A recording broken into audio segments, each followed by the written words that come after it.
Enquête sur l'édione. Chapitre 4 sur 5, recherche scientifique et enjeux. Grâce à son pouvoir d'exaltation et de diffusion des notes, l'édione est largement utilisée dans l'industrie de la parfumerie.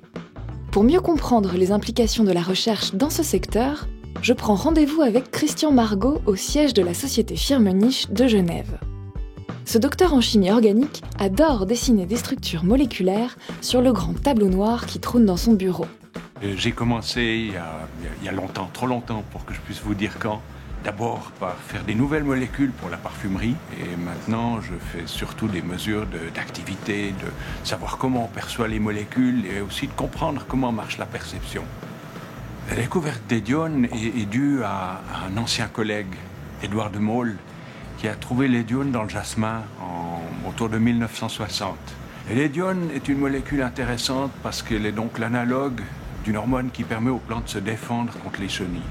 Et pour nous, l'édione, c'est une molécule magique. Mais on en ajoute un perlimpinpin dans un parfum et tout de suite, il devient beaucoup plus naturel, il devient beaucoup plus vibrant. Et même des nez peu entraînés comme le mien perçoivent, c'est meilleur quand il y a de l'édione. La spécialité de Christian Margot, c'est la perception des odeurs par notre cerveau.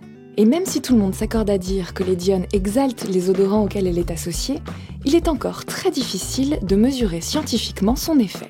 Les méthodes d'investigation modernes nous permettent de voir dans le cerveau, dans des aimants, des machines d'imagerie cérébrale. On peut voir ce qui se passe quand les odeurs nous stimulent, mais la résolution n'est pas assez bonne pour qu'on puisse faire la différence entre l'édione et une autre molécule du jasmin. Il y a encore un mystère. C'est très difficile de repérer l'édione parce que justement, la première fois qu'on la sent, c'est un peu vague, c'est faible. Et il faut l'essayer en mélange pour savoir qu'elle a un effet prodigieux. Parce qu'on ne peut pas anticiper ça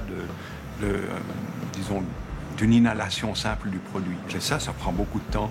Les enjeux de la recherche résident dans la découverte de nouvelles molécules qui auraient la même capacité que l'édione à révéler les mélanges, mais sur des gammes de senteurs différentes.